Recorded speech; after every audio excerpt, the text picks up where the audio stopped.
For this installation, we're taking old grids out. Now we've noticed that this is actually a deep pit, or was a deep pit. You can see these support bars that the old grids were resting on. What we're running into is that the self-leveling compound, or the concrete around it, was not poured flat. So there's some deviations. You can kind of see where it's low, even lower. Sometimes it gets a little bit higher.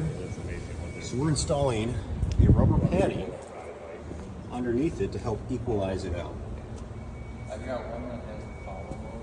You can kind of see here, and it's coming out with shims as well, nice and even around the perimeter.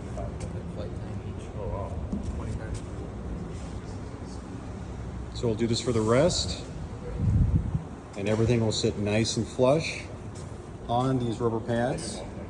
And what's nice about these rubber pads is they do flex a little bit.